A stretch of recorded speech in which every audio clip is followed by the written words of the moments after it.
Right ఇక మరో అంశం చూసినట్టయితే జూబ్లీ హిల్స్ ఉప ఎన్నికకు సర్వం సిద్ధమైంది. రేపు జూబ్లీ హిల్స్ ఉప ఎన్నిక పోలింగ్ జరగనుంది. ఇక పోలింగ్ కేంద్రాలకు ఈవీఎంలను కూడా అధికారులు తరలిస్తున్నారు. కోట్ల విజయభాస్కర్ స్టేడియం నుండి కూడా సామాగ్రి తీసుకెళ్తున్నారు అధికారులు. రైట్ ఇదే అంశానికి సంబంధించి మరిన్ని డీటెయిల్స్ అందించడానికి మా కరెస్పాండెంట్ నాగేంద్ర సిద్ధంగా ఉన్నారు. నాగేంద్ర, చెప్పండి, ఎప్పుడెప్పుడా అని ఎదురు చూసినటువంటి ఘట్టం రానే వచ్చింది. జూబ్లీ హిల్స్ ఎన్నికలకు అధికారులు ఎలాంటి చర్యలు తీసుకుంటున్నారు, అలాగే ఎలాంటి ఏర్పాట్లు చేస్తున్నారు? Thank you Sai. మరికొద్ది గంటల్లో ప్రారంభమైనటువంటి జూబ్లీహిల్స్ ఉప ఎన్నికకు సంబంధించినటువంటి పోలింగ్కి సంబంధించి ఇప్పటికే ఈసీ ప్రధానంగా ఎన్నికల సంఘం ఇప్పటికే అన్ని ఏర్పాట్లను కూడా సిద్ధం చేసింది.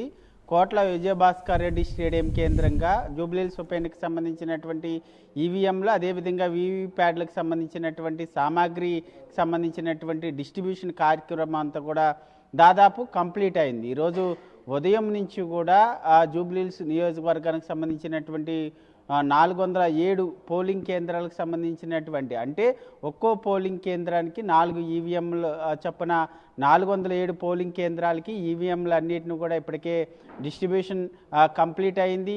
దీనికి సంబంధించినటువంటి అంశంలో ముఖ్యంగా దాదాపు 407 పోలింగ్ కేంద్రాలకు సంబంధించి 226 వరకు కూడా సమస్యాత్మక ప్రాంతాలుగా కూడా గుర్తించడం జరిగింది. ఈ సమస్యాత్మక సంబంధించినటువంటి ప్రాంతాలకు సంబంధించి కేంద్ర బలగాల ఆధ్వర్యంలో భారీ భద్రతను సైతం ఏర్పాటు చేయడం జరిగింది. ఇప్పటికే దాంతోపాటు మరొకవైపు ఈవీఎంలకు సంబంధించినటువంటి అంశంలో ఉదయం నుంచి కూడా ఈవీఎంలకు సంబంధించి దాదాపు 3000 మందికి పైగా కూడా ఎన్నికల అధికారులకి అవగాహన కార్యక్రమం, ముఖ్యంగా ఈవీఎంలకు సంబంధించి ఏమైనా ప్రాబ్లమ్స్ ఏర్పడితే ముఖ్యంగా మొరాయించినటువంటి సమయంలో ఏ విధంగా వాటిని పై అధికారులకు సంప్రదించాలి, వాటిని ఏ విధంగా రిపేర్ చేయాలన్న దాంతో పాటు అదేవిధంగా ఇతర కొన్ని కీలకమైనటువంటి అంశాలపైన ఎన్నికల అధికారులకి, సిబ్బందికి, అక్కడ ఉన్నటువంటి వారందరికీ కూడా అవగాహన కల్పించడంతో పాటు అదేవిధంగా ఈ 3000 మంది ఎన్నికల సిబ్బందితో పాటు మరొకవైపు జూబ్లీహిల్స్ నియోజకవర్గం 407 పోలింగ్ కేంద్రాల వద్ద కూడా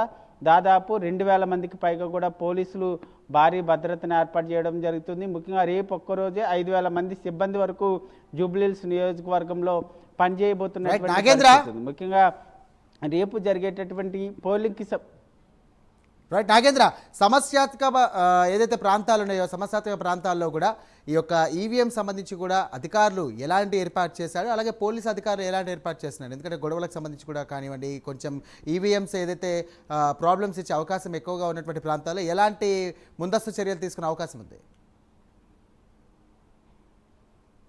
ఇప్పటికే, ఎందుకంటే గతంలో మనం చాలా నియోజకవర్గాల్లో చూసాం, ముఖ్యంగా కొన్ని పోలింగ్ బూత్లలో దాదాపు అక్కడ ఉన్నటువంటి ఈవీఎంలన్నీ కూడా మొరాయించి అక్కడ ఉన్నటువంటి ఓటర్లంతా కూడా ఓటు వేసేందుకు గంటల తరబడి క్యూ లైన్లో వేచి ఉన్నటువంటి పరిస్థితి. ప్రస్తుతం అన్ని అంశాలను కూడా పరిగణలోకి తీసుకొని ఈసారి ఈవీఎంలకు సంబంధించినటువంటి అంశంలో ప్రధానంగా ఏమైనా మొరాయిస్తే దానికి సంబంధించినటువంటి అంశంలో వాటిని వెంటనే రిపేర్ చేయడం, లేదా వాటిని రిపేర్ చేయడం కుదరకపోతే వాటి ప్లేస్లో స్పేర్ ఉండేటట్టు, ముఖ్యంగా ఏవైనా ఈవీఎంలు మొరాయిస్తే దానికి సంబంధించి వెంటనే వేరే ఈవీఎంలని మార్చే విధంగా ఇప్పటికే స్పేర్గా కొన్ని ఈవీఎంలని అక్కడ ఉంచడం జరిగింది. దాంతోపాటు మనం ఇప్పుడు ఏదైతే సమస్యాత్మక ప్రాంతాలను గుర్తించారని చెప్పుకున్నామో దానికి సంబంధించినటువంటి అంశంలో 144 సెక్షన్ విధించడంతో పాటు కేంద్ర బలగాలను కూడా 226 సమస్యాత్మక ప్రాంతాల్లో మోహరించబోతున్నారు. దీంతోపాటు ఈసారి గతంలో ఎన్నడూ లేనటువంటి విధంగా డ్రోన్లతో సంబంధించినటువంటి పర్యవేక్షణ కూడా కొనసాగించబోతున్నారు. కొద్దిసేపటి క్రితమే కోట్ల విజయభాస్కర్ రెడ్డి స్టేడియం కేంద్రంగా రేపు జరిగేటటువంటి జూబ్లీహిల్స్ ఉప ఎన్నికకు సంబంధించినటువంటి అంశంలో డ్రోన్ల ద్వారా ఏ విధంగా పోలింగ్ సరళి కానీ, అక్కడ ఉన్నటువంటి భద్రతా ఏర్పాట్లు కానీ, అక్కడ ఉన్నటువంటి లోపాలను ఏ విధంగా గుర్తించాలన్న దానిపైన ఇప్పటికే 4 గంటలకి కోట్ల విజయభాస్కర్ రెడ్డి స్టేడియంలో కూడా ఇప్పటికే దానిపైన ఒక డెమో కూడా నిర్వహించడం జరిగింది. దీంతోపాటు రేపు జరిగేటటువంటి పోలింగ్కి సంబంధించినటువంటి అంశంలో ప్రధానంగా ఈసీ చాలా ప్రతిష్టాత్మకంగా తీసుకుంది. ఎందుకంటే గతంలో ఎప్పుడూ కూడా 50% పోలింగ్ నమోదైనటువంటి దాఖలాలు ఎప్పుడూ లేవు కాబట్టి ఈసారి 50% ఎట్టి పరిస్థితుల్లో కూడా పోలింగ్ నమోదు చేయడమే లక్ష్యంగా ఈసీ అధికారులు పనిచేస్తున్నారు. దానికి అనుగుణంగానే ప్రతి ఒక్కరు కూడా ఓటు హక్కును వినియోగించుకోవాలి, ప్రతి ఒక్కరు కూడా పోలింగ్ కేంద్రానికి రావాలంటూ కూడా ఇప్పటికే అనేక అవగాహన కార్యక్రమాలు చేపట్టారు. దాంతోపాటు సెలబ్రిటీస్తో పాటు ప్రధానంగా ప్రతి ఒక్కరూ కూడా ఆ ఓటు హక్కును వినియోగించుకోవాలనేటటువంటి అంశాన్ని ప్రధానంగా ఈసీ అధికారులు ముఖ్యంగా ఎన్నికల అధికారులు చెప్తున్నటువంటి పరిస్థితి. ముఖ్యంగా ఈ 3 ప్రధాన పార్టీలకు సంబంధించినటువంటి నేతలు కూడా పెద్ద ఎత్తున ప్రచారం చేశారు. ప్రతి ఒక్కరూ కూడా, ఎందుకంటే జూబ్లీస్ అనేటప్పటికి ప్రతి ఒక్కరు కూడా హై లెవెల్ పీపుల్స్ ఉంటారు, ప్రతి ఒక్కరు కూడా సెలబ్రిటీస్ ఉంటారు. కాబట్టి ఎవరు పెద్ద ఎత్తున ఓటు హక్కు వినియోగించుకోరు అనేటటువంటి అక్కడ ఒక పెద్ద ఎత్తున పేరుంది. దానికి సంబంధించినటువంటి అంశాలు 3